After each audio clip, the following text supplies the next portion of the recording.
Good evening and welcome to Blaine's Escape Corner.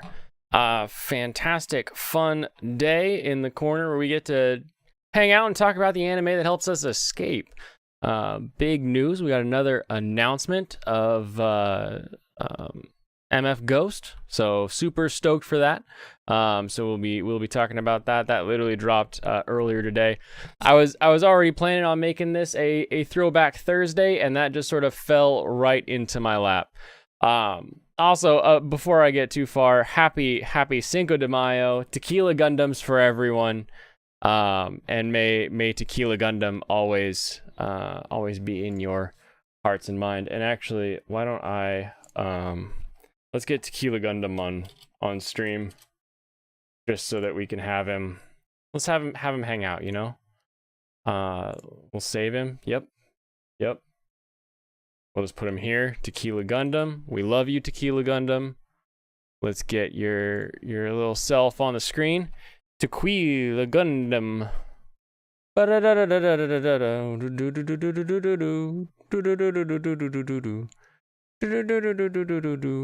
love that Tequila Gundam's a real thing. That always makes me so happy. So unbelievably happy. The fact that everybody gets their own little... There he is.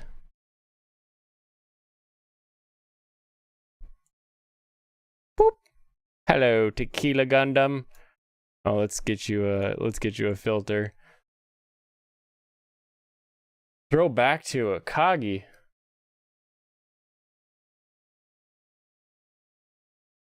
Perhaps one day, I was going to focus on cars and car shows. I want to pick white. Can I select the color white? Boop, boop. And then, like, no similarity. A little smoother. Okay. Color spill reduction. Right there. There we go. Tequila Gundam is with us in his crappy chroma keyed self. Yes, we will eventually throw back, I think, to everything. I can't well, maybe I can. I don't see myself focusing on constant current anime forever. You know, as much as stuff comes out, you know, that the reviews and the takes usually only, well, at least my takes and reviews only take 20 minutes at the most at the beginning of a stream, whereas we're getting more into people's takes on stuff. It is. This is the Tequila Gundam. You can tell because he has the little hold on, where is he at? He's got little cactuses, little agave cactuses for his pauldron and his arm bits. It is canonically known as GF13049NM Tequila Gundam. It is an honest to goodness tequila flavored Gundam, and I'll prove it that it's not just me looking at pictures and saying, "Hey, that Gundam's a Tequila Gundam." It is, honestly, if we look here, Tequila Gundam from Mobile Fighter G Gundam, which funny enough also kind of correlates to this season. So I guess we are getting a little current, because the main, or not the main, was he a full-on director? I believe the full production or the full director of G Gundam is the guy that's working on Healer Girl, and it's why Healer Girl has so much really cool visualizations for how they're singing is actually healing people, because the guy made G Gundam, so it's he's able to use a bunch of that with his new show that's all about song healing. As funny as song healing sounds, they make it very, very interesting. Not quite the mustache of Mustache Gundam, Turn A Mustache Gundam. And never watched any Gundam show? Oh man, if you've never watched a Gundam show and you want to watch a Gundam show without being a Gundam fan, People always direct you towards Gundam Wing because they grew up with it. People are going to direct you towards Iron-Blooded Orphans because it has a really good, compelling story about orphans coming together and creating their own company to be able to fight back against both Earth and Mars. But if you're not a fan of space political warfare and you want to watch a Gundam show, you need to watch G-Fighter Gundam. It is Dragon Ball Z, or like the original Dragon Ball, like Tournament of Champions Gundam. Every country has a Gundam that they're sending in, and it's more about the spirit of fighting between the Gundam people. Like it's so fantastic, so good. G-Fighter is the Gundam for people who aren't into Gundam. I highly recommend it for anyone who wants to get into it. But if you just want a Gundam with like a big old mustache, you've got to turn. Oh, let me see it without there we go. To turn a Gundam. Whoop. The most mustachioed Gundam there is. Not quite the Mexican stash like our tequila-based friend here has, but if mustaches are your thing alone, then what can we say? What can we do? Really? Today I am getting into my bottle of Moo. This is a really good Daiginjo, which is a highly polished grain, but it doesn't have the really flowery taste that a lot of Daiginjos will have from time to time. So it's a great one if you're looking for that sort of refined, clean flavor, without too much of the dirt and muck from the fields or the old warehouse taste to it. So, Kampai, everyone. Yum. Oh, and Iron-Blooded Orphans has one of the greatest ending themes in anime. There's times where you hear an ending theme and you can they're using the swelling of the song to like convey some emotion, and they're building into it as they're delivering that last line. But every single time, I'm not even gonna sing it. I am going to actually play the 1 second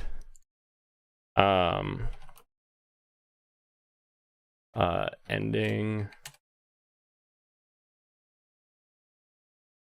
Here we go. It's called Tears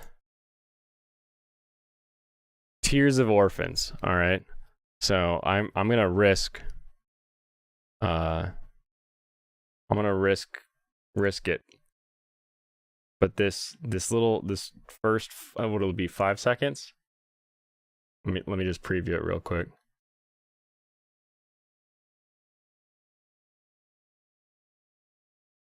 Oop, back.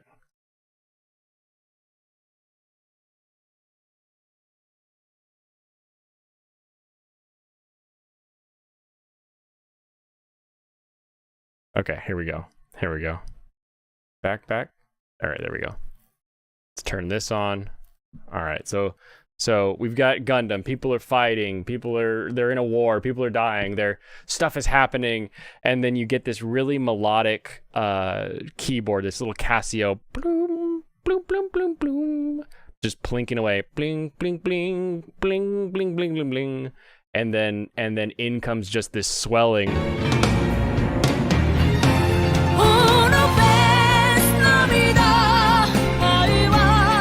Oh, it's so good. It's so good every time. It carries the show in the same way that Tank, you hear Tank and you're like, yeah, let's do some space bounty. The ending of Iron-Blooded Orphans always brings you to the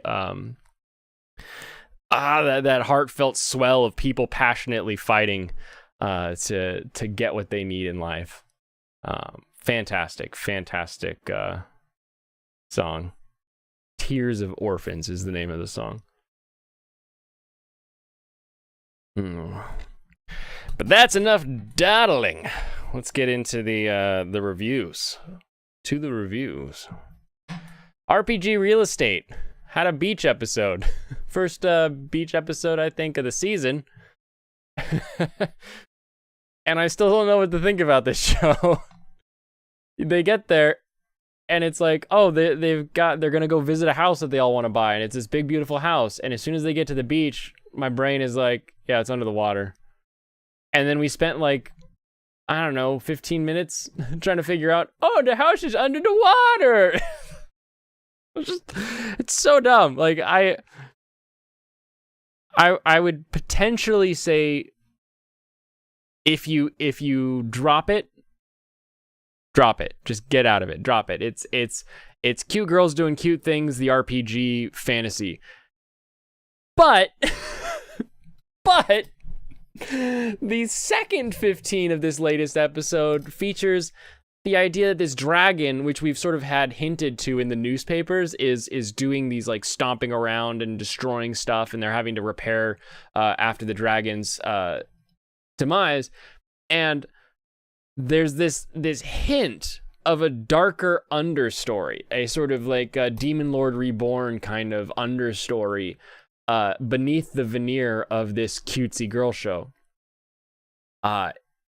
Almost Madoka Magica, where you're like, yeah, magical girls, like, or at least if you weren't ever spoiled on it, you're like, yeah, magical girls. And you watch the first episode, you're like, there's more to this than magical girls. It just took RPG Real Estate 5 episodes to get to there's more to this than just cute girls doing RPG stuff. Oh, what's up, Copycat? Not too late. You watch it on 2x speed, you'll catch up in 18 minutes.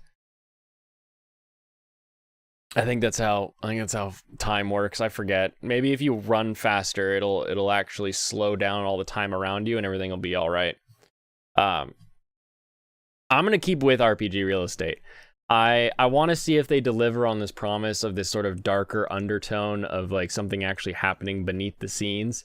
And if they do, my recommendation is going to be start from episode 5. That would be my recommendation for anybody who wants to watch RPG Real Estate, because other than just read the character bios on a wiki, like, you don't need much to get RPG Real Estate figured out for those first 4 episodes. Dawn of the Witch, we're moving into that Grimoire of Zero territory, where we're starting to see characters from the past. We're getting real fights.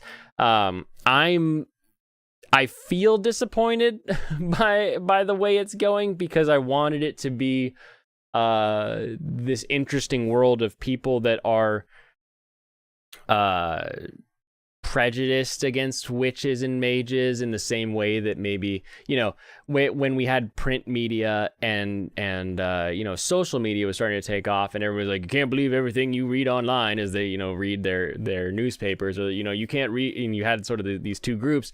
I thought it'd be interesting if we had that same kind of dynamic being played out in an anime, where it's like, well, you can't just snap your fingers and make a fire, and you get people stuck in their old ways, prejudiced against like the new technology of witches and stuff. I thought that would be interesting, but I think it being a sequel to Grimoire of Zero is going to make it a little too much of, remember Grimoire of Zero? Well, this is what's happening now. Yeah, and I mean, I guess that's fine for them.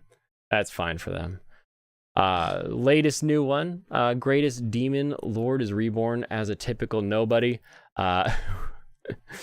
It's that trash reincarnation show. He's OP, and when he's OP, you're like, wow, this is a cool extent of his power. And then there's just another extent of his power, and every time he has to fight somebody, just another extent of his power. Oh, but the person he kind of likes is also, kind of monstrous with their power, but he's still the next level up. So we'll see. It seems silly. It's schlocky. It's fun. I'm still enjoying it, just as a let's watch something that's turn my brain off and just enjoy. Turn your brain off and just enjoy. Ew. Yes, it's disgusting, and I love it.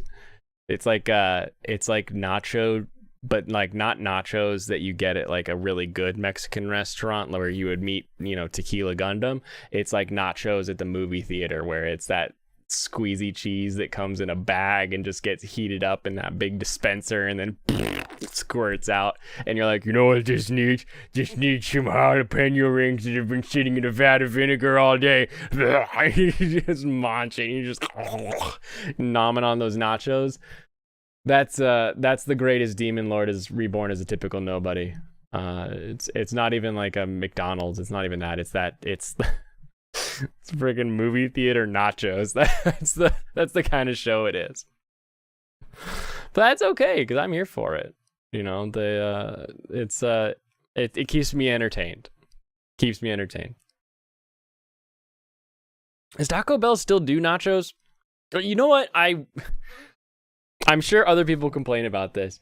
I miss the Taco Bell nuggets, the Mexi fries, the potato chunks, whatever you want to call them, where they had like the actual like cubed potatoes mashed into those little tiny little guys, and they deep fried them until they were just way too done, and they had that really salty mix they put all over them. I love those freaking things. And when they started offering those things dipped in cheese, like that was fantastic.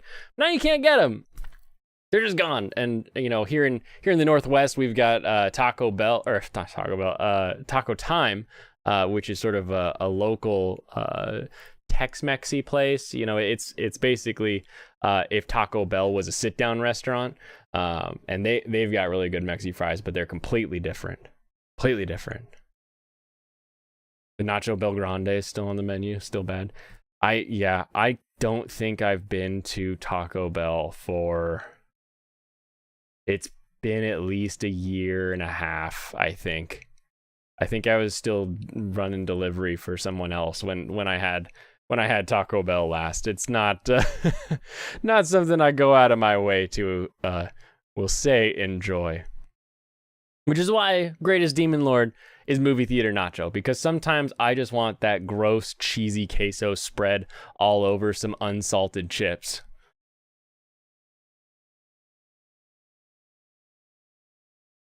Nacho fries are surprisingly great for Taco Bell. All right, well, let's get into the announcement. MF Ghost, which to my knowledge does not actually stand for mother effing ghost. It's probably still too early in the stream to get too crazy with it. This looks amazing. This looks like, I don't care how stupid the premise is. This looks amazing. Because we have the 2020s, so the nows. Self-driving cars are ubiquitous. We'll get to why I love that in a minute. And the series features a genius driver who goes back to Japan after graduating top of his or her class at racing school. I love all those things. Plus, this, if you notice, is a sequel to Initial D, the greatest or most prolific underground street racing show of all time. It doesn't get better than Initial D for some people. So we're getting more Initial D, and it's actually a sequel. We're going to see returns of the characters from Initial D in a different role entirely. It is following an all different human as far as the main person who's really good at driving. And it's gone to the new gen. It's taking the new Toyota 86.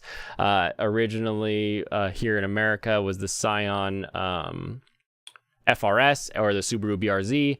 It's now fully branded as Toyota. They're running it as the Toyota 86. I don't know which model year they're actually going with. It looks like the 2018 version, but I haven't confirmed that. But I am stoked because classic anime that feature cars are some of my favorites. Let me peek real quick. Let's see if they say what kind of car. It just says Toyota 86. Okay. Doesn't say specifically what it is. But of course, in the trailer, the newest trailer that dropped, let's take a look at the MF Ghost trailer. I'm going to leave this one muted, so no, you're not not hearing things. It really is uh muted, or at least it should be. Ba-ba-ba! So future MFG 10, we're gonna have people watching on their phones. We're gonna get that like does anybody remember I'm just smashing every car thing I love together in this stream, so sorry if you're not a gearhead, but hopefully my passion for it will spur you on to being like, yeah, maybe I will check it out.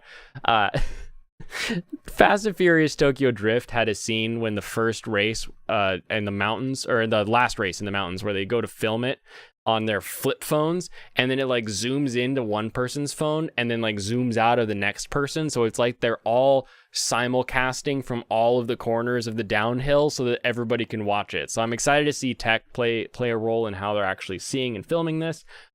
We've got the Audi V10 right off the bat. We've got GTR, we've got Mercedes, and then rolling up here we have our Toyota 86. We got grid girls, so everything's going to be fantastic. I already know when it comes to this show. We're heel towing, and we've got drones that are filming the whole thing. That's a Lamborghini. That's a Ferrari. That's a GTR, right? We've got Audis, and then we have our little friend, Toyota. And they're going downhill, they're going uphill, they're going around corners. And, you know, we're gonna see it. We're gonna get the, oh, his car's got less horsepower, but he's still able to survive because he's the better driver. That's not how physics works, unfortunately. But I'm stoked because it's a bigger thing. It's a brighter thing. It's more out in the world. We're gonna get to see the cars racing like in the daylight. We get that same sort of like the CG 3D that they really improved on from the original Initial D runs. It's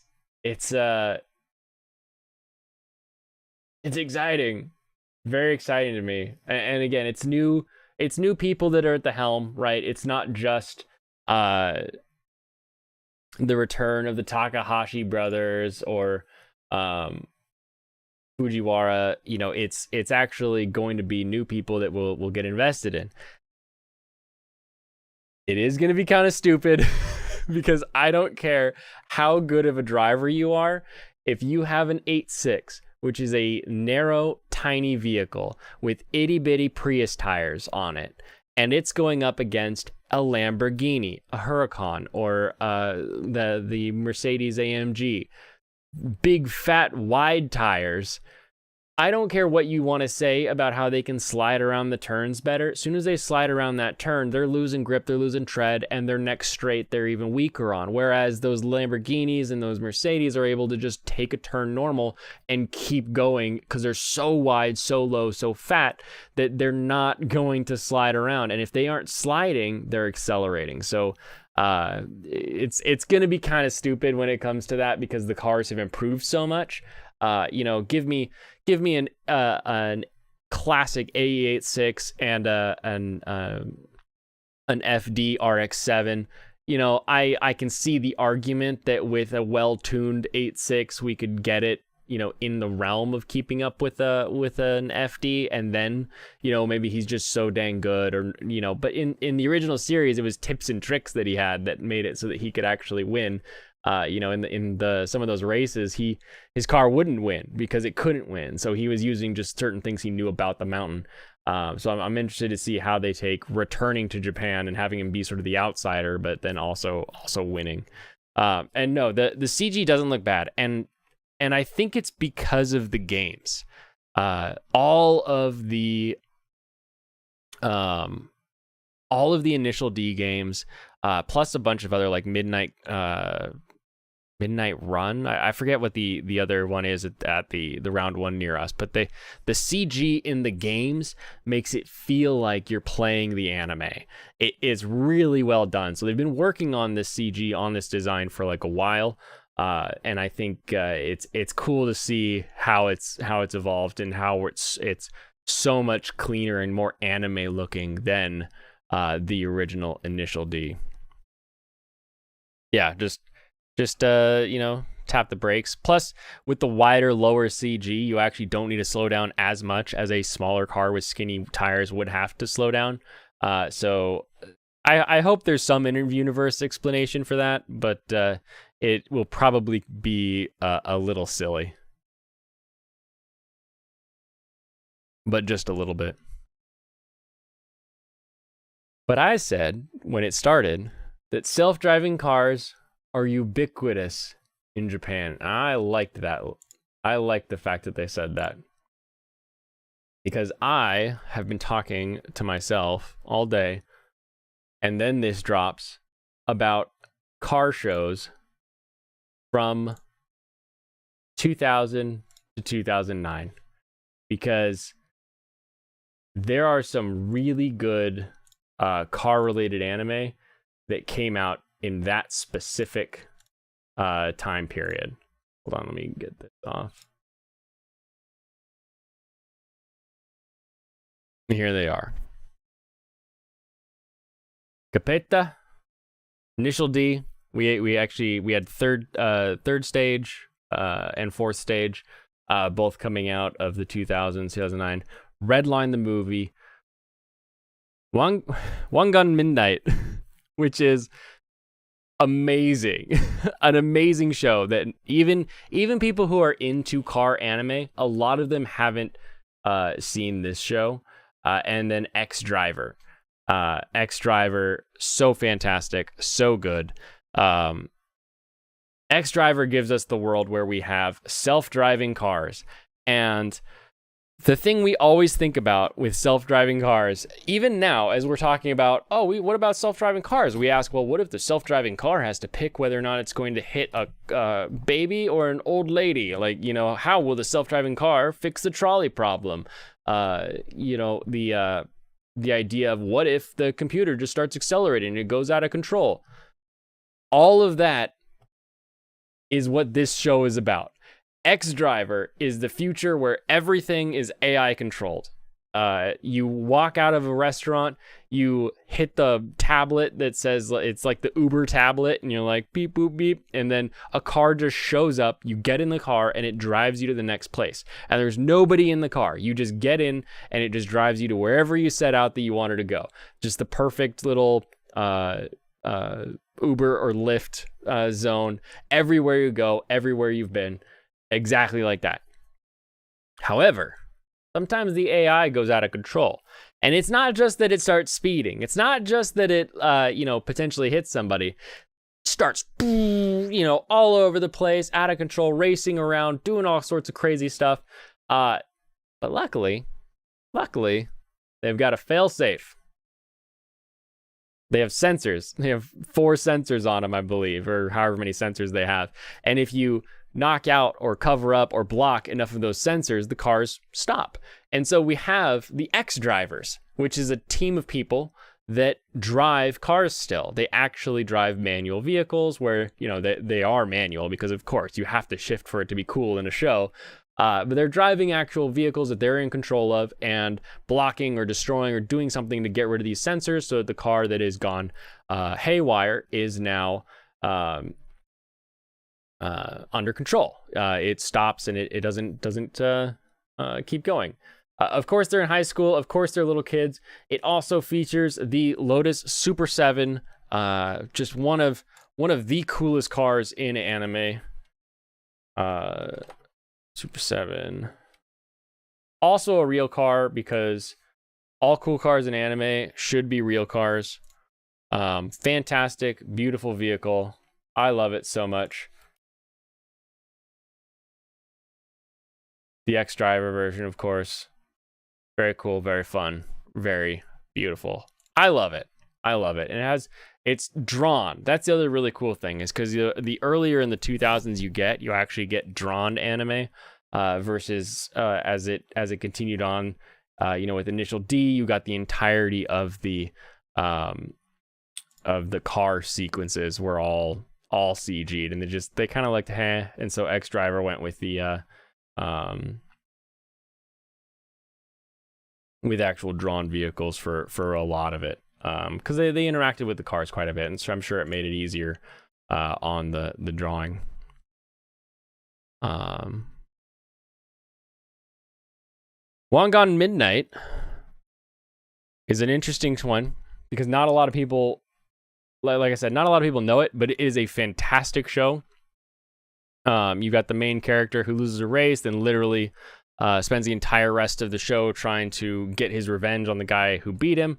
So it's sort of like the story of Keisuke Takahashi from Initial D if he went to a junkyard and found a mint, just a mint Fairlady Z. Just a beautiful vehicle that, of course, is souped up to the nines. Is it Devil Z or Demon Z? I forget what they give it a nickname. That's in that sort of like demon realm. Really, really fun because the last driver that owned this vehicle almost died because it was too powerful, and so you have a car where it's just straight up too powerful, too strong, too crazy, and that's what allows him to sort of hone his driving skills, trying to control this in order to make it work. I think it really depends, Copycat, on the CG versus drawing as how it's used.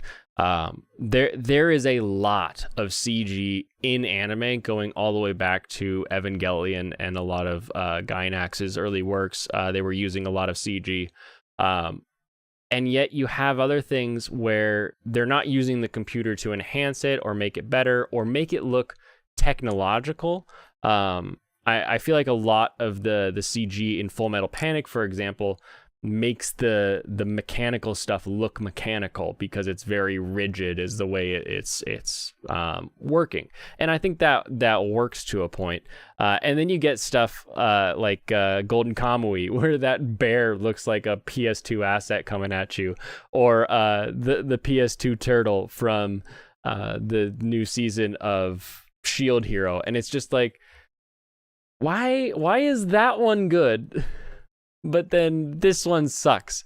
And it's like, I didn't need like a really highly detailed bear. You could have just drawn Goofy Bear, but Goofy Bear could have been almost a character in itself, and it feels lazy, but it's not, because even just developing a CG model, if you're not, doing it from scratch, if you're not buying it, I should say, building a model from scratch isn't quick and easy. Like, someone still has to go in and do it and make that happen, and then color it, and then give it the shaders and everything that goes along with it. And it's like, you couldn't just find someone who could sketch up a bear real quick. It's weird to me. Tend to like drawn a little bit more. Well, and it's more artistic, it's a different art style, but I feel like there's something about the pen hitting the paper that just feels, even if it's a pen on a stylus on a tablet, I guess, like most of it is nowadays, it still feels a little more warm, a little more like you could touch it, because the characters can touch it, right? If you've got drawn 2D characters and 3D things that they're constantly interacting with, there's like a disconnect in your brain that's like, I don't know if this is great. Not everything can be as well drawn as our friend Tequila Gundam, but Kampai, what's cheers in Spanish? I don't think I know.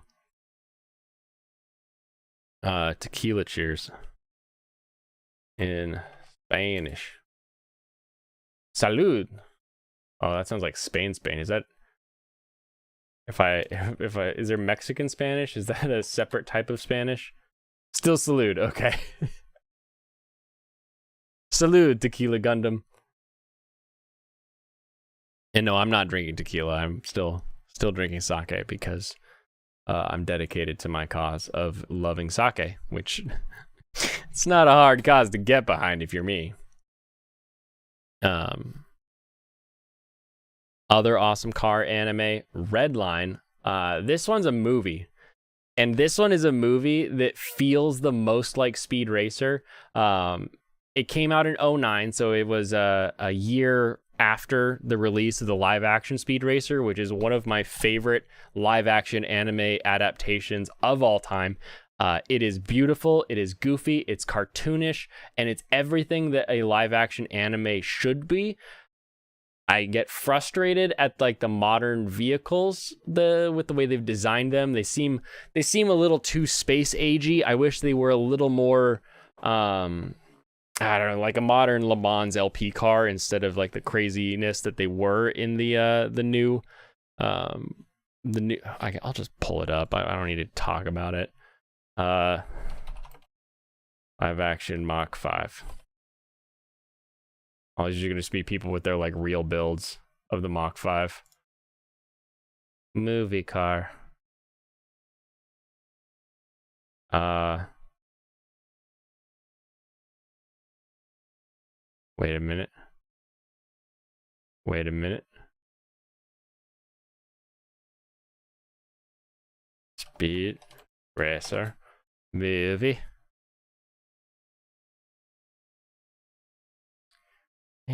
Oh, here we go. Oh, can I not get a bigger picture?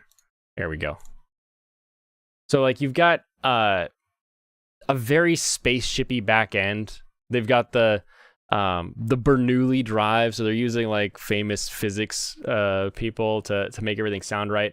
The way the wheels turn 360, all four of them kind of drove me nuts. Like it looked cool, but they looked more like they were skateboarding, which I think might have actually been some of the inspiration for the way the tracks were designed. But I would have liked the same tracks with a little bit more realistic Le Mans car, or because like modern Le Mans still looks like a crazy future car. LMP1 car. Like these things are insane.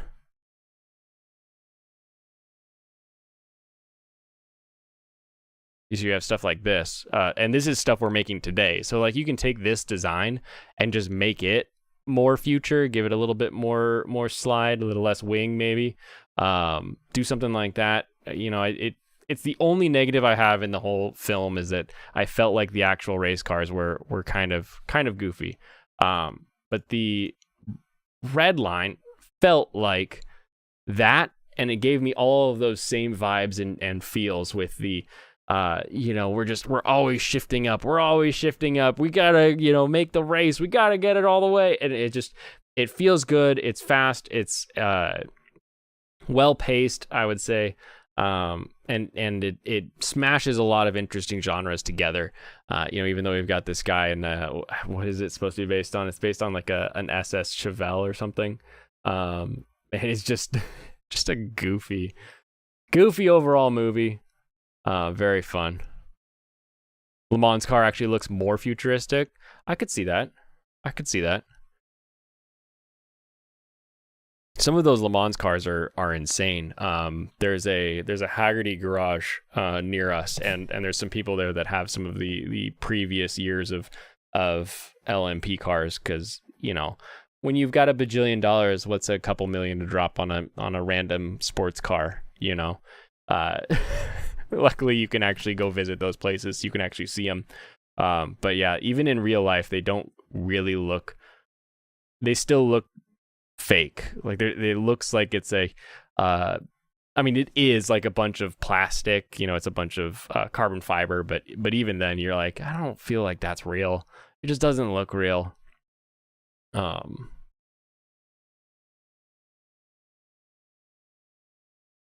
Where am I going with all this? I totally lost it. That was hilarious. Capeta. Very Italian sounding name. This is one I actually came across while I was looking at anime regarding cars today. Wherein it's all about karting to F1 for this Capeta or Taira Capeta. All the way from like when he's a kid doing the racing until he grows up and eventually starts getting into some of the bigger races, and it looks cool, looks interesting. I can't believe I'd never heard of it. With how much anime I was consuming in the 2000s, it surprised me that this one slid past. So I'm gonna have to rectify that. So if anybody has seen this one, no spoilers, but is it good? Because I think it looks good. I'm excited for something like that. And then we already talked about it because we were talking about MF Ghost, but we got Initial D, the racing anime that made racing anime for a lot of a lot of Americans. It made the A86 a piece of crap. I'll say it, a piece of crap 80s Toyota into a sought after underground hit, and it's kind of mind blowing that it was able to do that. But maybe it's because we mostly got the sedan over in America here, and that sedan is still not a great car. Really, maybe that tints my lenses. But everybody who loves street racing, who loves cars, who they're a fan of the original Fast and the Furious before it became Furiously Fast, we would have to say they've enjoyed at least enjoyed some of Initial D. As silly as it can be, as many tires as they're probably going through when the camera's not running, it's fantastic. And the third and fourth stage where you get the Takahashi starting Project D and actually pairing up with Takumi to move forward with that. It was a fun time. It was a fun time to be a car lover in the 2000s, and now you can go back and you can enjoy that, and you can revel in what once was when it came to that.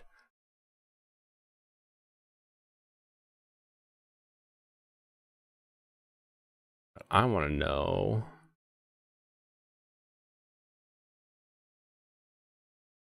Release reaction. Here we go. So we have MF Ghost just got announced. I'm excited for it. What is everybody announcing about it? Let's find out. I'm already gonna watch it, so I don't know that this person Daryl could say anything that would make me not want to watch the Initial D sequel, MF Ghost. Oh, I am such a car fanatic that Speed Racer back in the day.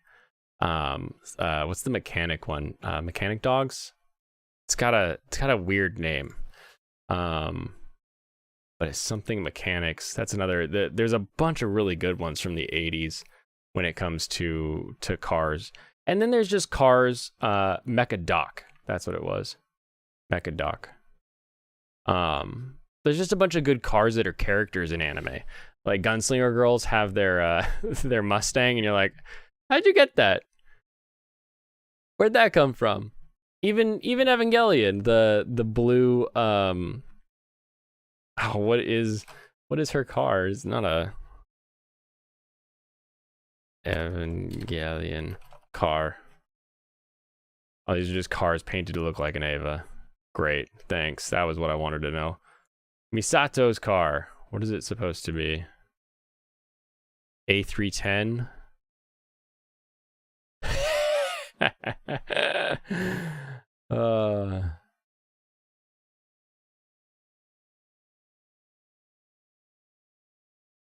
Sort of a Mazda Cosmo and Ava 2.0. Nobody liked the Cosmo. Get out of here if you think you did. It looked weird.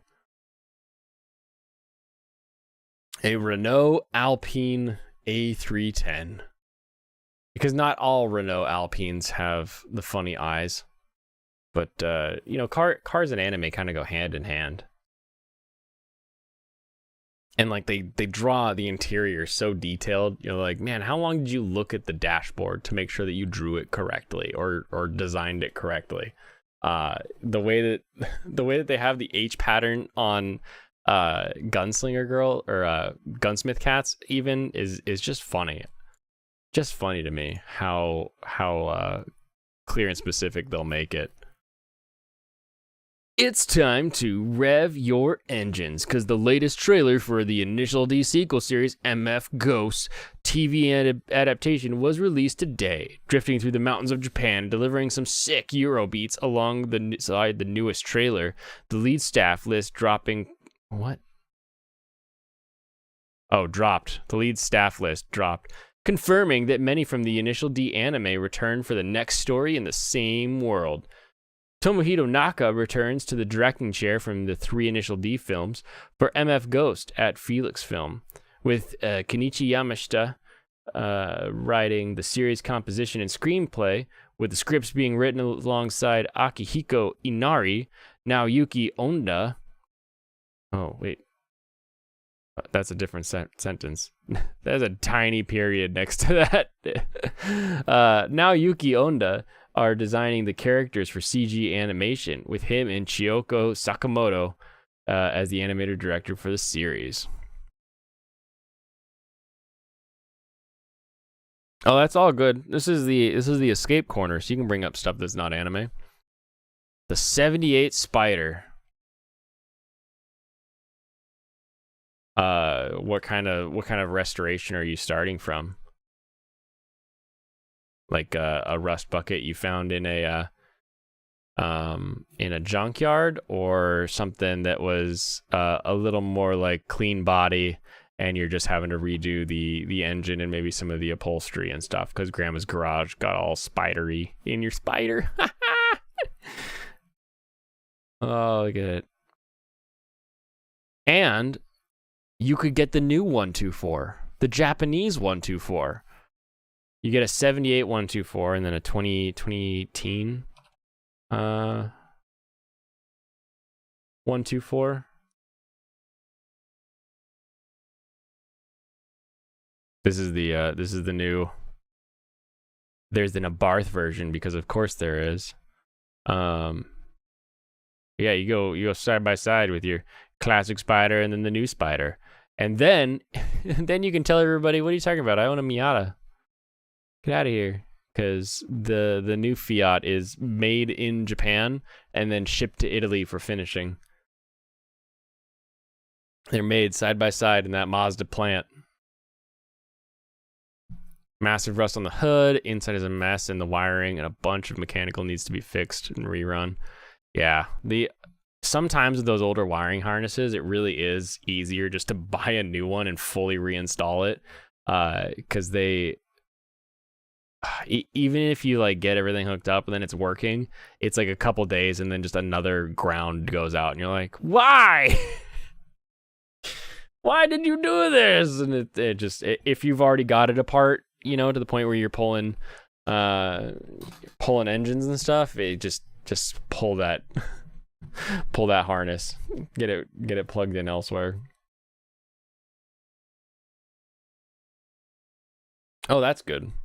That's good. Those roofs can shred on any of those older convertibles. And then you're like, well, I guess it is technically a car, but I can only drive it if it's sunny, and gonna be Sunday.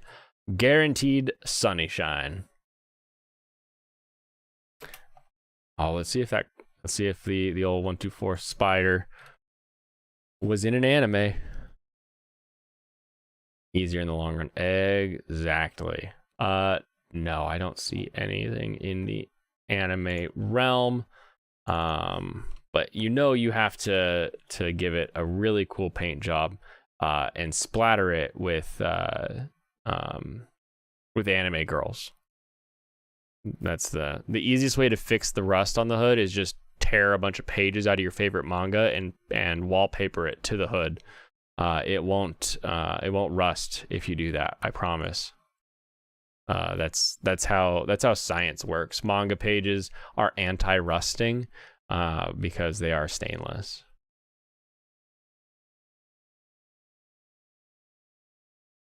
Hiroki Uchida returns from the third Initial D film as the CG director. Masafume Mima returns from the entire anime franchise as the sound director, and Akio Dobashi returns from the 3 films on music. Ooh, character sheets. Look at this. Look at New Boy. Ahegao Hood. There you go.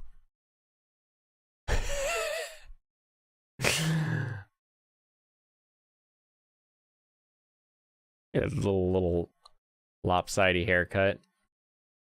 Very silly. Amazon and Kodansha are releasing Shuichi Shigeno's original MF Ghost manga series in English on the Kindle Unlimited and Comixology subscription services, describing the first volume as the author of Initial D, Sick, has roared back onto the track with another hit in a near Why? Why my voice be like that? In a near future where cars have mostly switched over to sustainable power, combustion engine racing is a rarity. The MFG is just a race, and Kanata Rivington has come to try his luck. But that's not all he's come to Japan to do. He's searching for his father, too. Can even the ambitious Kanata accomplish all he set out to do? The MF Ghost TV anime is scheduled to drive through Japanese TV in 2023. Source Comic Natalie. I am excited for that. That could be really fun. What is that Australian? There's an Australian car YouTube channel. Let me see. Mighty Car Mods. Then they did I believe it was a Honda Civic that they did some terrible things to it. Like they purposefully rusted the side of it.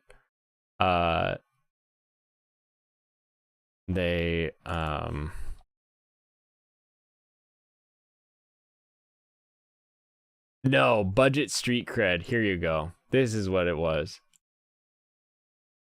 And so they did a whole bunch of stuff is it a golf that they end up using? Why are my things on? Get out of here.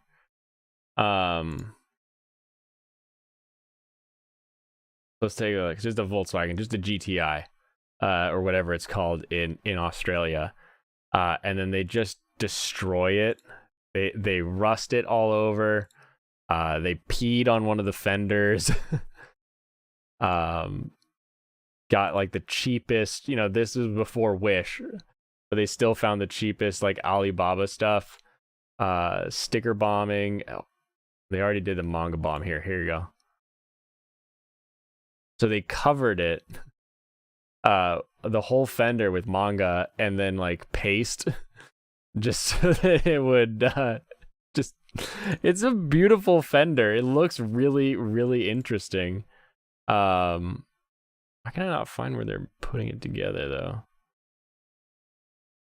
Like it's really well done. Like I really liked the look of it just having all of these sheets and they just tore something apart to make it happen. Anyway, really, really fun video. I don't know if they're still doing stuff, but they're a pretty huge channel. Mighty Car Mods. It's been 7 years and I still hate myself for how much I like the manga bomb fender. Amen. Amen. It's so beautiful looking. Makes you wanna do the same thing, but I like the blue on my Subi, so I'm not gonna do that.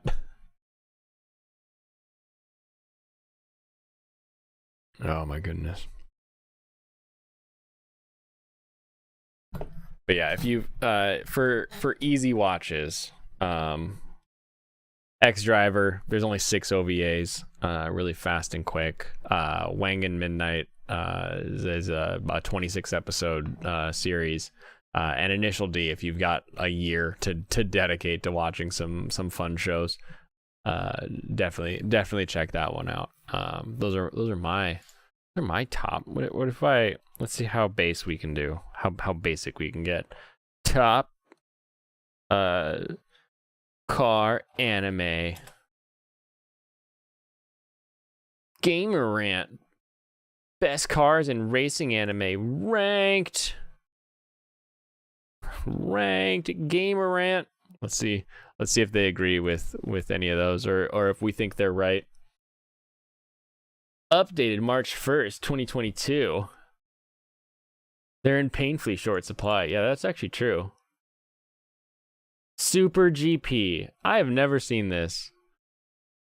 It looks old, but it also looks like it could be really specifically interesting where you get a lot of those reaction shots, and it just zooms in on their face while then it backs out and it's like a crazy accident happening. Super GP is a fondly remembered anime classic from the 70s. The story follows Takuya, who longs to be an F1 racer but manages to crash a stock car after slipping in oil. When he somehow comes out uninjured, he's approached by a mysterious man asking him to join a famous racing team while driving a unique new prototype car. Fans of classic Formula One racing will recognize wonderful nods in the show, as well as with some characters loosely based on racing legends from Mario Andretti to James Hunt. Not Ayrton Senna, the F1 hero of legend. Come on. Come on, Ryder. X-Driver. Told you, X-Driver should be on all of these lists. Such a good show. And I love how tiny of a kid he is. It's so funny. In the span of 2 years, X-Driver released 6 OVAs, a single prequel OVA, and a movie in 2002. The anime takes place in a future where humans have forgotten how to drive ever since every vehicle is controlled by AI. The only exceptions are the eponymous X-Drivers, and these people are tasked with stopping rogue AI when things go haywire. X-Driver is a dumb show that takes itself a bit too seriously at times.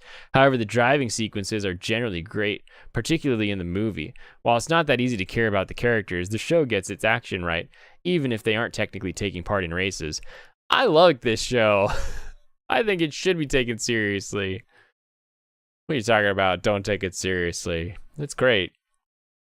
F-Zero. While fans have longed for a new F-Zero game for decades, sadly one is yet to come.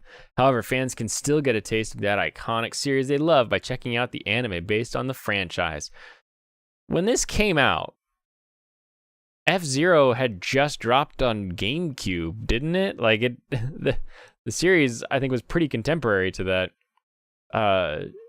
Yeah, because wasn't GP Legend the GameCube game? F-Zero GP Legend video game. Yeah, it's a tie-in game. 2003. And then the show was 2004. Yeah, exactly. They had just gotten a show. Maybe now you want a new one, but I don't know that anybody would really want to play an F-Zero game. There's so many other racing games out there. You can just play Wipeout, you know. Oh. Origins of Captain Falcon. Tail Enders. Ooh, this one I don't know either. Clocking in at less than 30 minutes, Tail Enders moves by at an absolutely blistering pace, and the movie manages to accomplish quite a lot. It's not a movie. That's an OVA, like, or an ONA practically. You're just doing one 30-minute thing. They really had to dig deep, I guess, to find that one.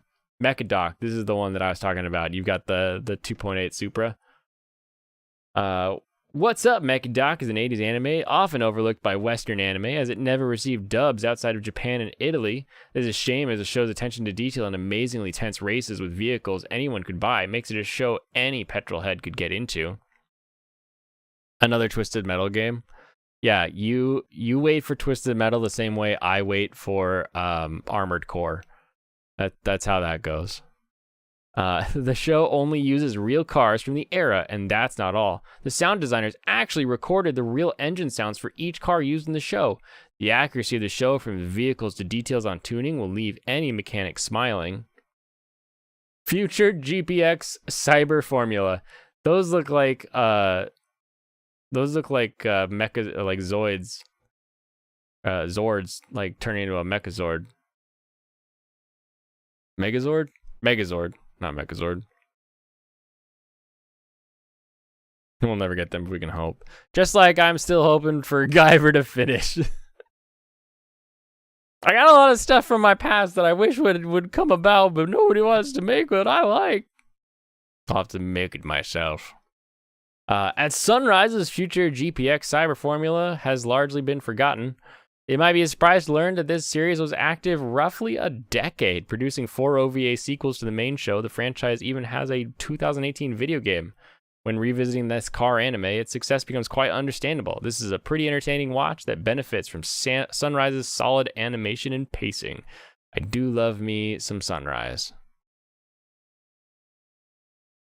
Speed Racer, racing through the speed. The original Speed Racer from the 60s may have had some issues with recycling animation a bit too much and it being a bit cheesy.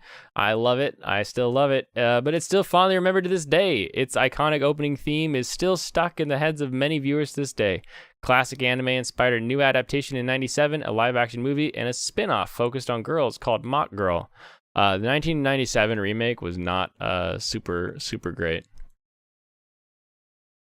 Yeah, I'll just kickstart something like that. Mock Girl. My anime list. Where did I watch this?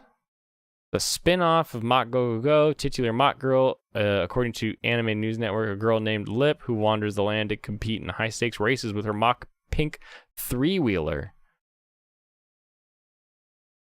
Interesting. I can't believe I've never even heard of this. 2008? I mean, I guess I can believe because it's a cartoon from another country that seems geared towards like specifically girls in the same way like you get My Little Pony. But I think I would have heard of a spin-off like this, but there's not much to it. Huh.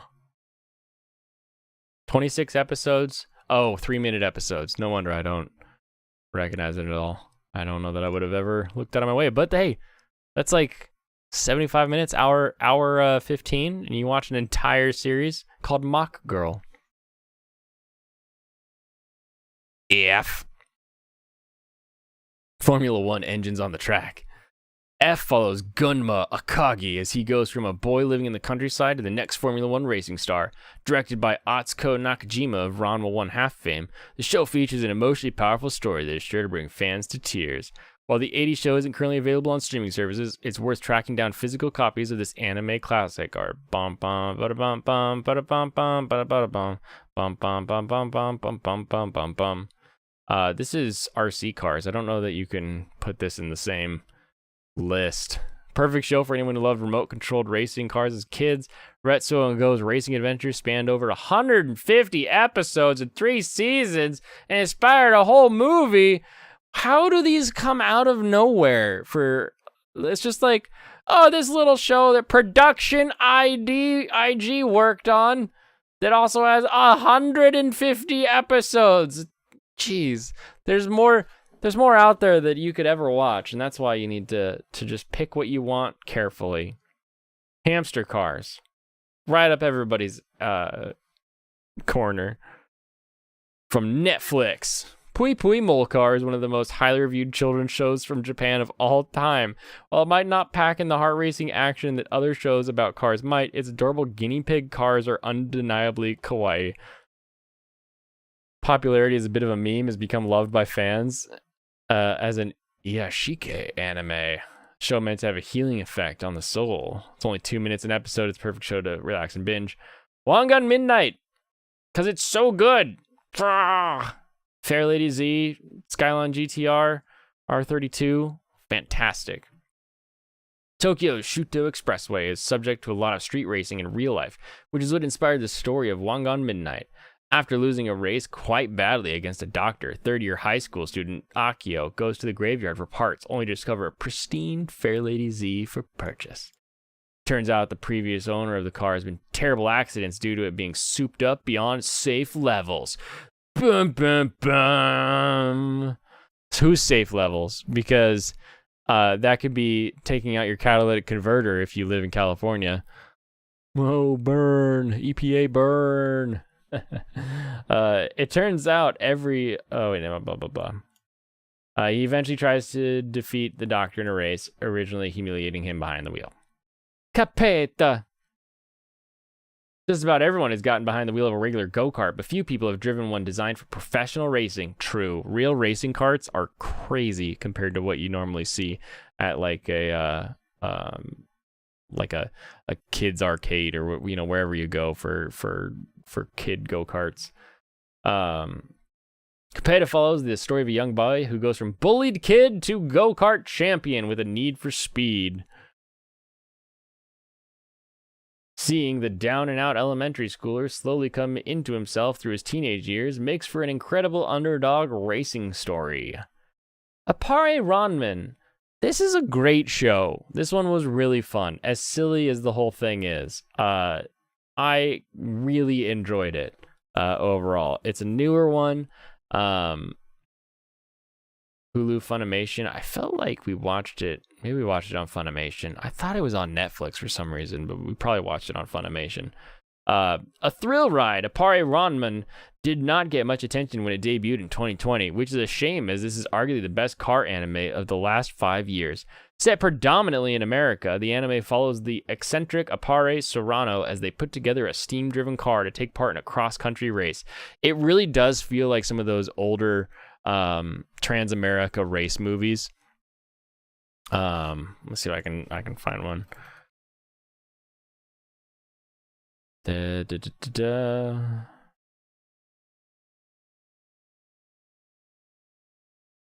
Maybe if I do Transcontinental.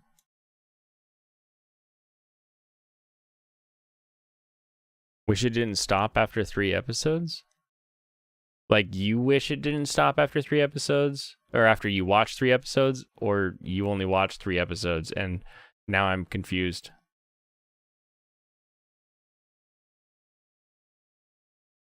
Oh, I can't. Why? How is that not like just a genre of movie? I feel like that was a really common thing back in the day with like race movies, and they'd take breaks. Maybe I'm thinking of Death Race actually. There's more than 3 episodes of Appare Ranman. There's like it's a full. Hold on.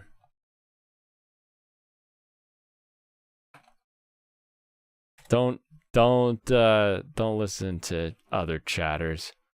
Just because they said a thing. There's 13 episodes. No, I watched a whole thing.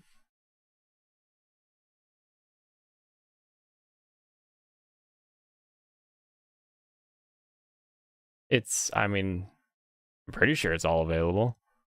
Let's see if it's on, at least my anime list is showing 13 episodes.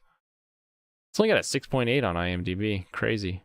Let me see if I can pull it up. If I sign into like Crunchyroll or something, see if it's made the transition from funny to crunchy.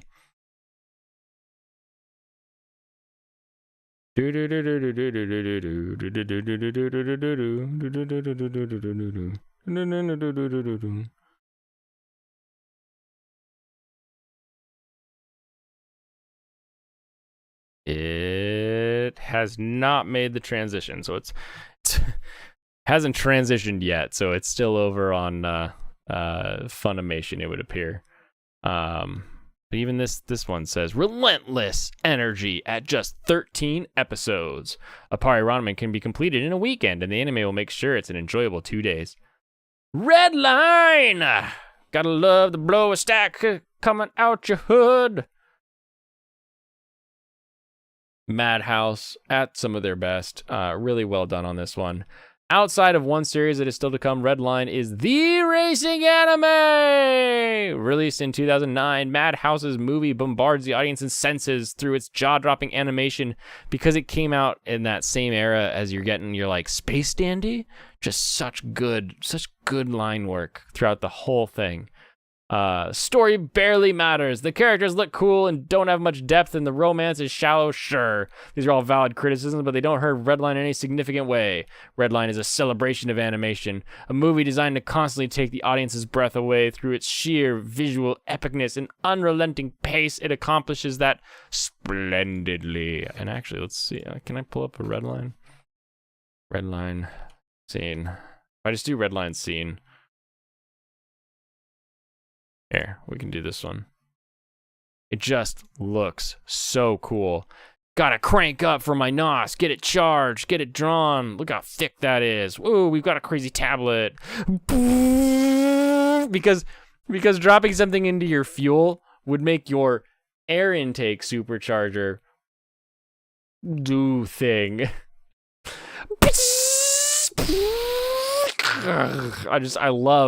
I love the crazy thick lines, the use of stretch to make you feel like things are going faster. Like just everything about that show is fun.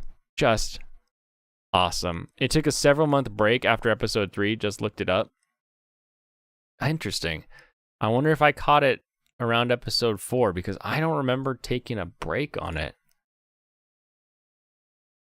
It is straight up magic. It's a, you know, like they're in the mecha genre, we have real robo where we have robots that could really be made and actually have mechanics, and they move in sort of a, you know, they're fantastical, but they move in sort of a realistic way. And then we have super robo, like our Gurren Lagann and our Mazinger Z's, where, you know, the robot is essentially a superhero and just another power up and able to transform and do a bunch of other crazy stuff. Redline is the super robo of the racing world, the super racing, if you will, as opposed to the real racing of Initial D.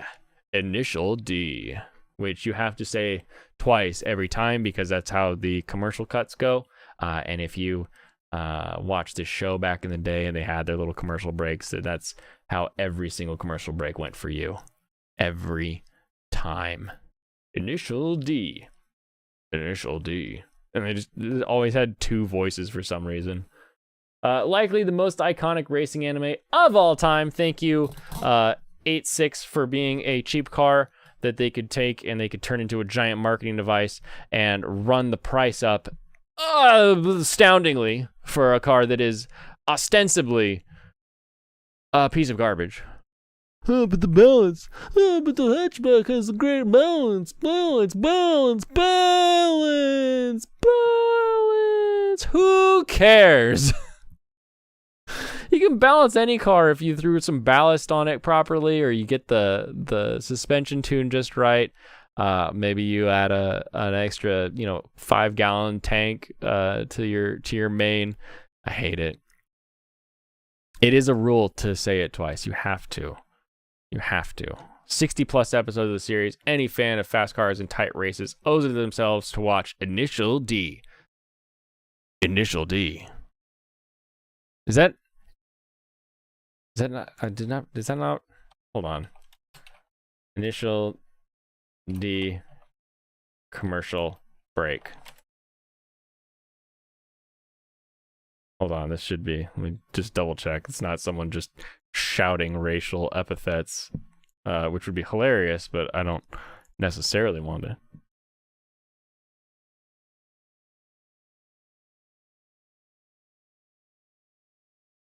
Yes, okay. Perfect. Let's turn that on. Let you watch it too. First one comes in. We just ended a scene and scene. Initial D. Initial D. Just Initial D.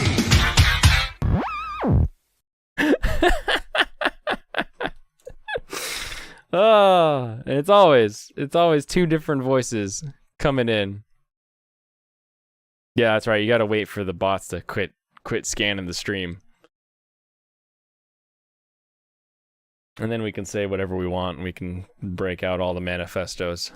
But until then, we got to be on our best behavior. Although I guess the person who was reading that line may or may not have a pass, so I can't say. I can't say, but it would be my face up here with those words coming out, and it would be just nowhere online because unless it turned everywhere, that'd be crazy. That'd be insane. The first thing you get famous for is saying something terrible on stream. I guess other people have done that too, but let's not start with that. I think Tequila Gundam here is gonna be the closest we get tonight to racial insensitivity when it comes to looking at another country's look at another country, which I think is amazing and cute and adorable.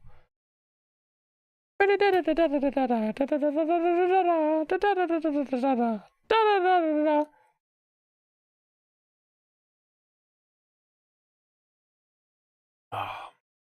Can't make me behave. Can't do it. I'm already fighting copyright strikes. It's not fair. Not fair. I pause things and I talk about it and I comment on it and I use it for educational purposes to tell people how cool Formula Racing is and that they should get into Formula Racing. But Formula One management still comes in my little tiny video and is like, you can't show that to anybody. And then I'm like, yeah, I can because I'm using it as a transformation to educate people they should watch Formula One. But then you're like, no, I don't believe you. And then I have to wait because my channel's not even old enough to appeal the decision that you said, no, we're right on. Blows my mind. Blows my mind. Tequila.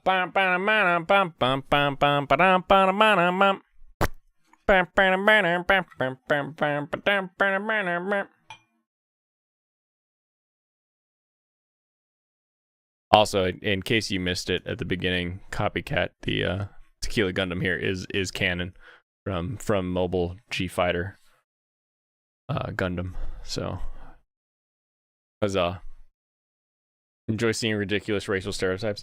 I love seeing other countries' stereotypes because we're so used to and inundated with the way that we stereotype. And similar to cliche, I think stereotype is helpful to a point where your brain only has so many things you can remember at any time or any space. And so it uses, when I see this, I know to react to this. And so you stereotype all the time, in order to you keep your brain from exploding from too much data. And so I think, it happens a ton. We use it a lot. And the only problem is when you tie somebody to a global stereotype of like, the classic fried chicken and watermelon. Like, it's like, okay, everybody loves fried chicken and most people like watermelon. So let's not get too hasty. But there are ways that you can use stereotypes and categories of humans to like make it easier to interact and to see the way another whole country looks at various people and types of humans and all that, and stereotypes them into blocks is always very interesting to me. And yes, it is officially a Gundam. It is designated the GF13049NM Tequila Gundam. It is from Mobile Fighter G Gundam. There is the front. There is the back. It is Mexico's Gundam. It is straight up the Mexicans' Gundam, called Tequila Gundam, from Neo, Mexico. And they use Gundarium alloy instead of Gundanium. A mobile fighter representing Neo Mexico at the 13th Gundam fight. It is an amphibious type specially designed for underwater combat. The hat-like structure atop its head houses a rotating fan which allows the Tequila Gundam to create a powerful whirlpool and pull enemy mobile fighters into the water. While its defensive capabilities are relatively poor, the Tequila Gundam can block attacks with the reinforced armor on its shoulders and forearms. His little cactus arms and his little cactus shoulders, and his hat has a propeller, so he's basically a walking blender to make margaritas. In the Super Class manga, it's capable of launching the spikes on its right shoulder armor like a missile. Vulcan cannon, beam charge, tequila vortex. That's what I'm gonna have as soon as I drop off stream. I'm gonna go get some tequila vortex. The sombrero-like structure atop its head houses a rotating fan, which allows the Tequila Gundam to create a powerful whirlpool and pull enemy mobile fighters into the water. Neo Mexico's Tequila Gundam was designed to take advantage of the skills of its powerful pilot, Chico Rodriguez. However, Chico's reason for joining the Gundam fight was to escape to Earth with his sister Gina. Gina had contacted a terminal disease on the Neo Mexico space colony, so Chico became a Gundam fighter so that they could go down to Neo Mexico on Earth and spend what time they had left at the ocean side. However, Neo Mexico did not like the idea of its Gundam fighter running off and killing his opposing Gundam fighters outside of a Gundam fight. After convincing Chico to join him in a Gundam fight, Tomokazu partially destroyed the Tequila Gundam with the GF130179 Shining Gundam Shining Finger, so that Chico could fake his death and live with his sister. In the eyes of Neo Mexican authority, Chico had died valiantly fighting for his country. I think you know where the worm is. Beam Trident. I love how the Gundam universe keeps remaking the same Gundam as like the main protagonist Gundam. They're like, it's white and blue and red and there's a yellow V. It's not made as a mobile suit action figure. Tequila Gundam is one of the popular subjects, usually international Gunpla community, when it comes to discussing any possibility of the unit being recreated as Gunpla. Perfect grade after the minor popularity of the Tequila Gundam Daniel custom in Gundam Build Divers. Yeah. G Gundam is fantastic. G Gundam is one of those, like, look at this one. You want to talk about like what other people think the stereotypes of other people are? This is the Netherlands Gundam according to Japan. They're like, oh yeah, of course their Gundam would be a windmill because they have these windmills. But he has flight mode where the windmill becomes a propeller, and he has windmill mode so you don't see him when you are attacking. That's not even a little bit Netherlandish, I'm sure, but I should have done it. Should have been a bean trident. Oh. This was also in Turn A Gundam. That's fantastic. Wait, is there just like a straight? Oh, these are just a list of the fighters, not a list of the bots. Spike, Cronus, sorry, Mummy Gundam, Pharaoh Gundam, Tequila Gundam, and of course, original name, English adaptation. The God Gundam to the burning, the Devil to the dark, Scud to the desert, Tequila to Spike. Come on, he's got some spikes on his shoulders, but that's about it. Pharaoh to Mummy, Kowloon.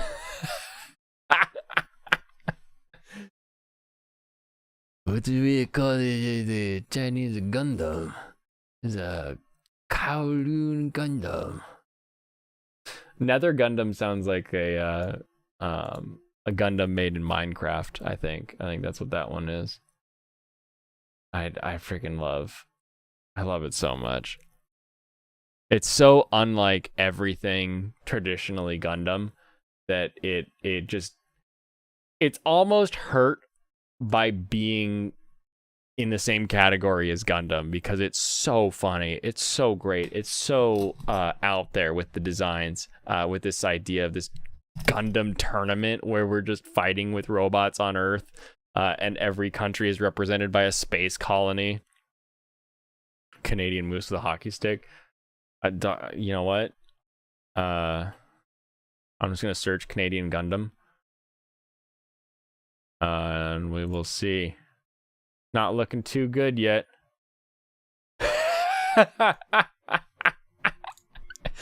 Okay. It's not a moose. It's not a hockey stick. It's the Lumber Gundam. Eh? Piloted by Andrew Graham, of Neo Canada, He'll chop you right down. Just real great there, A video in the rear. Telling you, every country has got to have a stereotypical Gundam. Except America Gundam. I think America is just Space Gundam, isn't it?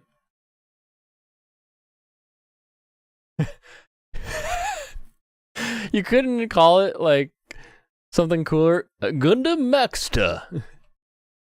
What kind of name is that from Neo America? Normal mode, boxing mode. Okay, there we go. Got some big old implants on Gundam Maxter here. America's Gundam. Big old titty bongs. Infected with DG cells. Normal. Takes its shirt off. Oh, I need to watch this show again, especially now with the with Healer Girl fresh in my mind. Venezuela can't afford a Gundam. What are you talking about?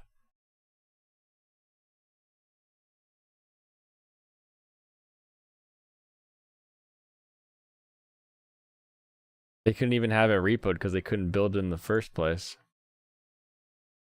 Oh, there's a bunch of Venezuela Gundam. Sheared off is better. Sometimes they overcomplicate designs. I like a lot more of the more simple, straight lined designs for various Gundam.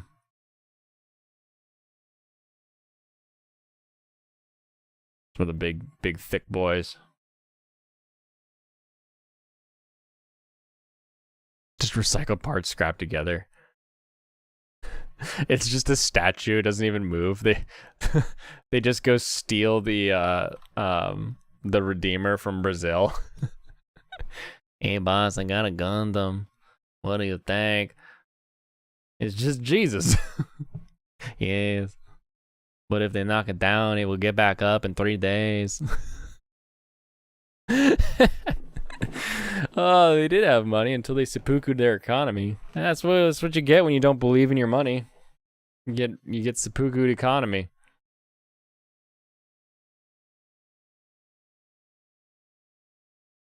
Oh my goodness. Here you go, the thickest boy Gundam that there is. And I know it's just armor on top of a normal Gundam, but damn boy, he thick. Oh, he thick.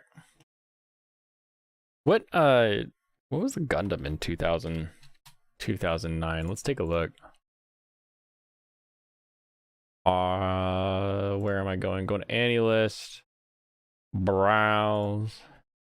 Gundam. Turn A Gundam was in 1999. That's crazy. Let's go search by a date, release date.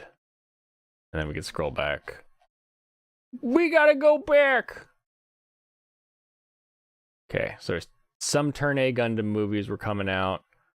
Gundam Seed, that was the Gundam. That one bored me. I'll grant you, all I had at the time was Gundam Wing. But there was something about Gundam Seed that just didn't feel as exciting to me as Gundam Wing did. Gundam Wing had that really good, like, right off the bat, we're blowing stuff up, we're kids, we're secret, we're on a mission, we're doing crazy stuff.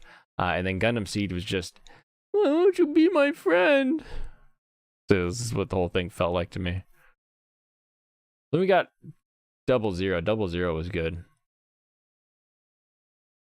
Gosh, to think all of this is just toys. Just a giant toy commercial. It's like the 80s all over again. They're like, how can we get these toys to the children? And yes, I found that picture of that Gundam by just typing in thick Gundam with 2 C's. It was pretty far up the list, and it was a fairly safe search, actually. Considering I just did it on the fly without thinking about it, it was actually okay. It was okay to search for. Oh no, there's another one. The super thick. Oh, it's just a drawing someone did. Just a drawing. Seed being too much about the humans instead of fighting, but not what it was about. Yeah, and that's I think the problem. I think he was trying to be a bridge series because so Gundam Wing is a fully alternate universe from the standard Gundam Universal Century. So Gundam has their Universal Century that has Chara's counterattack, has the original RX-78 Gundam, Amuro Ray, and you know that entire series. Unicorn is in the Universal Century just way later. So you have their main through line of here's what the background is that you need to know, and here's how Gundam is. And then they have the little breakaways like Gundam Wing. Gundam Wing, nothing to do with the Gundam Universal Century, and it's a really good, well-contained story. Iron-Blooded Orphans, honestly, one of the best Gundam stories I think there is, and it's fully separated in the Calamity universe, where a big old Gundam war used to happen. And now we have Mars and Earth and their continued diplomatic issues. And so you consistently have them being about like these diplomatic issues and how the politics of the war are almost as important as the fact that two people are fighting. And the two people that are fighting could both be right. That was the other interesting part with a lot of the Gundam stuff that was coming out and even still is coming out, where you've got Zex Marquise, who you're like, yeah, I get it. I agree. I like his stance. I think that, his side, he's definitely fighting for his side and trying to take care of his people. And then you have Hero fighting for the colonies. And you're like, yeah, I get it. I got to fight for the colonies. And so you're torn. And it's really interesting to watch these two people with such specific and direct passions fight. And there's not really like I'm really bad, I'm really good, going on. And so they're interesting, they're unique. But Seed tried to be the universal sentry to me, where you have people that are like the new space psychics or whatever they call them, the new breeds, and they were trying to bring that idea of like some people that are evolved beyond normal humanity that are now in the Gundam universe, and it felt very weird to me, and I just couldn't get into it. Wing is the one you remember the best out of all of them, but then again, been too long. Should rewatch them, honestly. It's a lot to rewatch. Just catch up on a couple of the movies. A bunch of the compilation movies do really well at saying, hey, here's what the Universal Century is. The brand new Origin is really good as well. It's like Aaron doing the big bad G word and how it's entirely justified. Kind of. You get the sense in a lot of Gundams that if both sides just said, fine, whatever, you do you, that no one would fight anymore.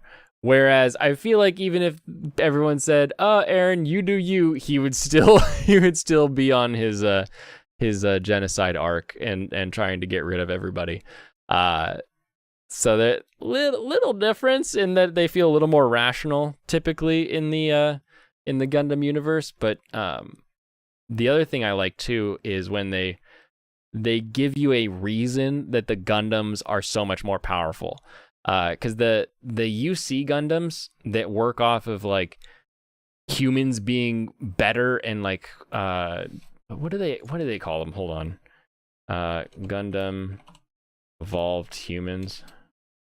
See if this works. New type. That's what they're called. They call them new types. And so because they're like mentally different or better, they think that's how they can do better. Whereas like in Wing, the Gundams are better because they're designed better. The mass production Gundams are just rolling off the line steel Gundams, whereas you've got Gundanium and specially made weapons and everything. Like they're clearly more superior Gundams. And then when they come up against the Epion or the Tall Geese, they have better fights because they're both like really well balanced machines. They're not just run of the mill. Here's your AR, have fun, go shoot. They're actually really well designed. And then in Iron-Blooded Orphans you have relics, right? So you've got the Calamity War that had a bunch of Gundams built, and there's a bunch of them that are still remaining, but they're scattered. But the only way people can pilot them really well is by having this interface that basically connects to your spines. The reason that a pilot of one of the Gundams is better is because they're literally controlling the Gundam with their brain instead of with their hands. Even though they are moving the controls, there's a better control system integrated into the Gundams. So there's like a reason that they're better. That's sort of grounded in the technology. Just make sure you leave a little bit for the next guy. Yeah, the Titan in the back needs to get something. He doesn't want to just swim all the way and do all that for no reason. He wants to get everything going. Have a good time. Oh, am I logged out of this? Log back in. All right, there we go. Okay. Boy, did not expect to start talking Gundams, but I saw Tequila Gundam and I knew I had to bring him on stream for the Cinco de Mayo. It's like normal Titans and the 9 Titans. Exactly. That's how Gundam Wing goes. Gundam Wing is like you've got the 9 specialty Titans and then you've got all the other kind of bleh Titans that can get smushed in an instant. Very, very similar idea. Whereas Orphans, like I said, they use that specific, like the way they control. I love Big O. Big O is so good. And it has like a really, really fun dub because you can listen to the voice of Steve Bloom talking like he's Batman with a Gundam. Big O. Yes, no, that is fantastic. It doesn't make a lot of sense every time. You're like, how could they not track this giant hole in the ground? Where did this monster go? Yeah, Attack on Titan has been Gundam since Attack on Titan started. Since it started, it's been people piloting fleshy Gundams. Big old flesh Gundams. That's right, I said it. It's almost more Evangelion, though, than Gundam in that sense.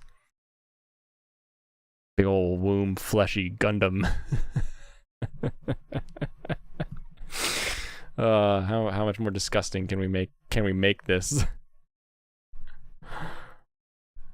Because the Avas can go berserk too, and I think the Titans can kind of go berserk. They kind of lose themselves in the Titanhood.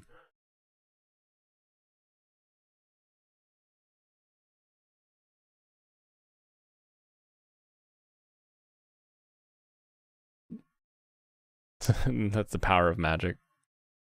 Power of magic. All right, so today, Friday, we'll have a there's a new Love After World Domination today. Yes. Evangelion was whack. I hope by whack you mean best anime of all time. Fleshy Gundam sounds like a good horror movie. It might be a horror movie. I will pilot this flesh Gundam to my grave.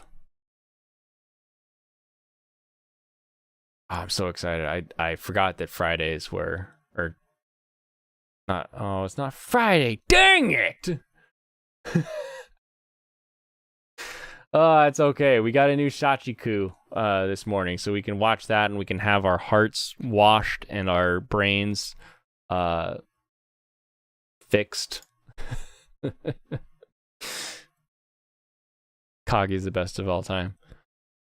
You say that it's freaking good. I agree with you. Akagi is one of the best anime of all time, though. I don't know that I could put it on my list. Especially given that things like Evangelion exist.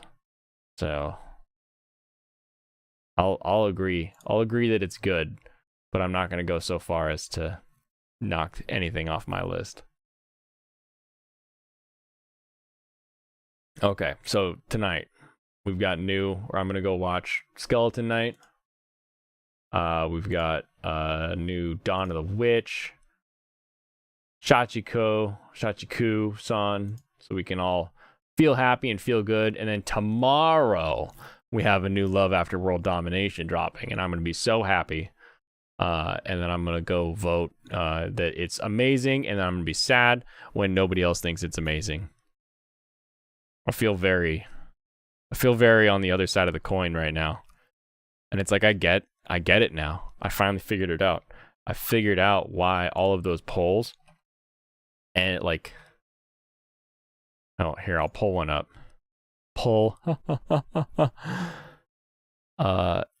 It's just Cuties but Gundam? What? What?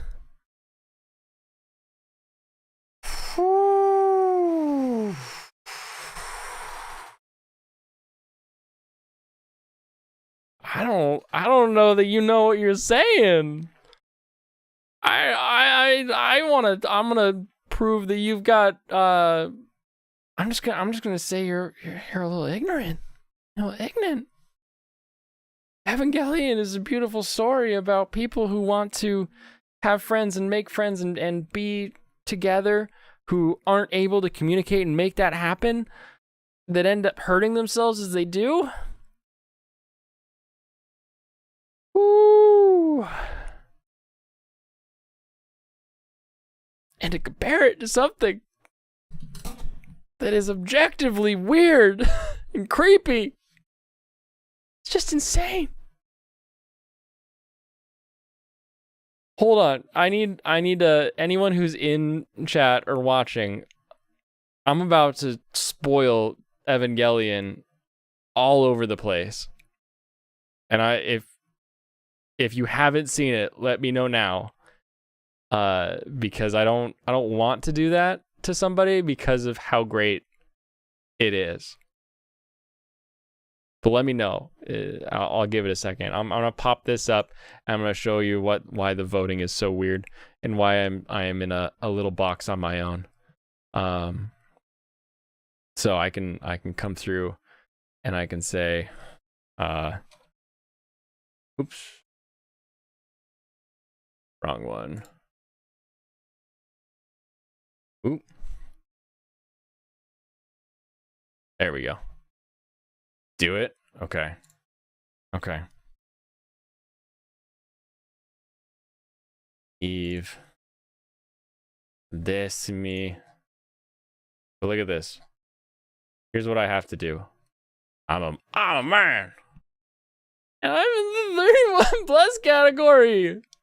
I'm the oldest of the categories. This is why none of my votes really matter. They're like, oh, you're too old to like anime. Get out of here, grandpa. Okay, you're only thinking of the med-based scene when you said that. Okay. I'm going to talk about it anyway. So, Evangelion, the series, is one of the greatest works of all time. The original TV series paired up with End of Evangelion, which does indeed, yes, have that scene that's a little bit like, ooh, but we'll get to that when we get to that. Ava is a kid who wants affection, who wants to be loved, who wants to find a family. They want, like, we're watching shows this season, Spy Family, for example, that is building that found family. Daemon, building that found family. We have shows where they try to, like, this is a thing that we like and that we enjoy. But as our friend Shinji finds family, the family he finds is just as messed up as him in a different way. And when you're a kid, when you're me, when you're 9 years old, watching Evangelion, the TV series, for the first time, and you have a good, stable family, you still are able to look at it and be like, man, what's going on here? Who are these people? They have problems, they have issues, and it's like, I had a stable family, I had a good family, I grew up very well, but you still have problems and things that you struggle with, and you see other people struggle with that on the show, and sometimes they don't get over it. Sometimes it doesn't work out. Sometimes everything they do leads to them having more and more issues, and they become so real with the way that they're actually interacting because of that. You hate Shinji because Shinji is every time you weren't able to step up and do something that you needed to do or wanted to do. And you see that in him when you look at that, and you hate it. You love Asuka, but you're worried about her and you fear where she's going because she is those moments where you are so confident, so prideful, and then you fall and you watch her fall through the season and you're like, I have been there where I knew I was on top, I knew I was the best, and then I stopped something broke, something changed in me, and I was unable to continue forward. They are getting in giant fleshy robots that are containing the souls of their mothers in order to continue forward. So the thing that they want to be closest to in life, the family that they're looking for, they have the entire time, but they don't know it because it's all covered up with robotics, with technology, with things that are in the way between them and getting to that connection that they want until they do. But when they do, it goes berserk, and the world tells them no, and it tells them this is bad. We can't have this happen. We can't go berserk again. We can't do this. We have to undo. We have to back off. You can't go to a point where you can defeat we call them angels in the series because that's what they call them, and they have all that religious symbology, but they're really your demons. You can't defeat your demons until you get into that berserk mode, until you actually connect emotionally with something, until you get to the point where you need to, and you're ripped away from that. You're torn away from that when you get too close. We can't have that happen again. We can't let that happen again. The one time that it happens too far, Shinji disappears into the mom goop and is gone for an entire episode. And then his surrogate mother has to deal with the fact that she just lost him. And now we have that extra little bit. And you watch it as a kid and you're like, man, these people are messed up. How are they working through this? And then they don't work through it. And you're like, oh, shoot. What if I don't work through it? What happens? Does my story just end and then like nothing happens? I need to step up and figure this out. Like, it's a really interesting way in that the show can actually like propel you onward to get into that phase, to get into that mindset of, you know what, I want that congratulations at the end. And there's different ideas as to whether or not that congratulations really was deserved. And then you watch it again. You're older. You're 15. The internet is at a place where you have it in your bedroom on a computer. Smartphones are out. We're able to kind of connect using that technology, and you watch it and you're like, you know what? I can watch this show and I can look at these people and I can say, you know, I kind of get where Gendo's coming from. I get what it's like to want somebody that you're not able to be with, that it isn't there anymore, and you connect with someone who's had loss, because you've had loss, and it doesn't matter what that loss is. It doesn't matter if it was a grandparent, a direct parent, a spouse, or even a cat. You can connect with the loss of a character who knew it. You know, it was hard when you're a kid connecting with the other kids to see that, because Shinji never really knew his mom was gone throughout the season. And then you can connect with Gendo, and you're like, I get lost. I get that. I feel that. I understand where that's coming from. And then you watch it again, and you're older, and you're working jobs, and you're paying taxes, and life kind of sucks, but you know what? You're at a point where you can make life be what you want it to be. But you're getting to a point where you're not really connecting with a ton of people anymore outside of your work. High school is gone and done, college is gone and done, and you're not really connected with the friends as many as you thought you might have been. And so now you're connecting to Misato, and now you're seeing what it's like to be someone who's working a job. They have to work. You have the one or two connections through the job that you want to keep, and even though you don't really like them, sometimes you still have to have them because that's all you have. And so you can connect, and you can see from her entire side of the story. But I have the gay character. He was fun. I've never connected with Kaoru, to be honest with you. So sorry, I can't speak to that specifically. But there's always somebody else at another stage of your life throughout that series that's dealing with something or doing something that you can connect to, and you can get a story, and you can get an idea, and you can sort of take those lessons and you can apply them to your life, and you can sort of decide, like, I'm not going to do what they did, or I am going to do what they did, or I can see why they did that. I'm going to make this choice in my life. And you can apply so much of it to yourself that way. And then the movie End of Eva comes out and says, hey, remember those last two movies, or those last two episodes? Here's what was probably happening in reality. And you get like a really cool action show. It starts out with Shinji hitting his rock bottom, hitting his lowest of lows. You know, he's a messed up high school kid who has been traumatized through the entire series.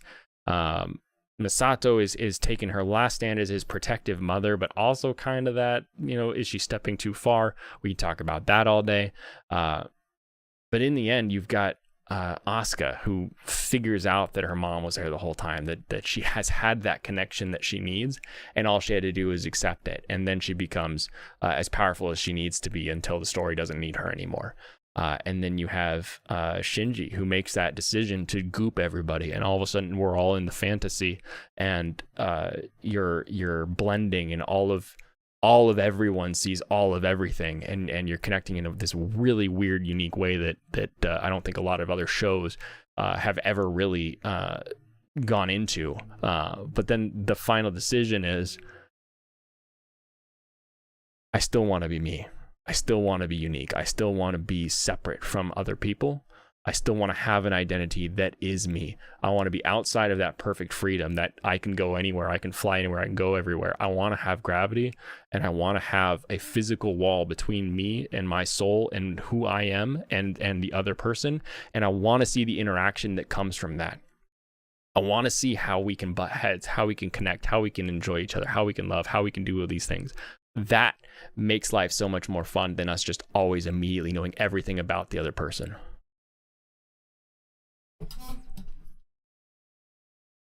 And then the director isn't depressed anymore. And he says, you know what would be cool is if I redid my favorite series that I ever made. But instead of being depressed, I'm going to be happy. And he takes this beautiful show about hurt people who are trying to find their best way in life and turns it into a shoot 'em up, a shmup game that you drop quarters into at an arcade and just blast everything until you're done blasting everything. And it doesn't matter because we got robots with big powers and cool things and specs and they all go boom. And you sort of ruin what you had and you lose some of it because now you have people who look at Evangelion and all they see is those movies. All they see is just a hyped up robot show. And, well, this is kind of trippy. There's some interesting visuals, but at the end of the day, nothing that interesting.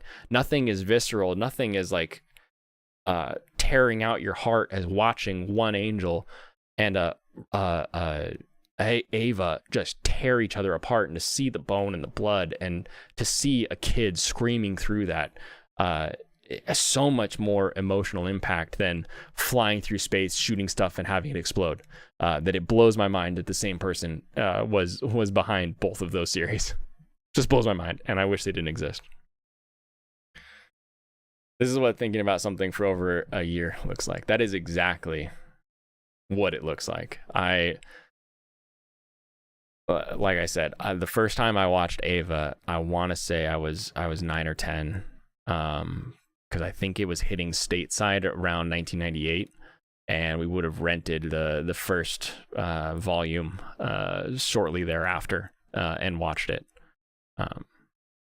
To this day, my favorite anime. To this day, the one that I can go back and watch so many times. I freaking love that show. Love it so much. But only the show, only the TV series. The movies, I've watched them all. 1.0, 2.0, well, I guess 1.11, 2.22, 3.33, and 3.0 plus 1.0, and they just sort of ruined the heart and the character of the series to me. So they were a bit upsetting, but I liked that they got the Bandai to make some models, so that was cool. Well said, thank you.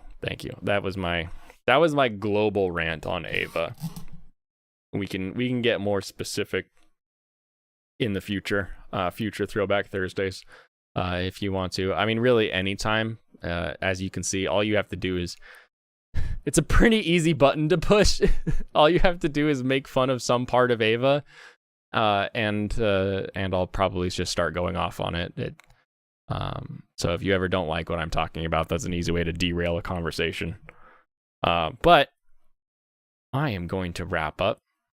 It's almost 9 o'clock. Time to call it an evening. Thank you very much for hanging out. Thanks for listening to my rant. There will be many more of them in the future, I am sure. You have a wonderful rest of your day. Enjoy your Cinco de Mayo safely and securely. And if you can't, make sure you have a tequila Gundam at your side so that you can enjoy to your heart's content. Kanpai.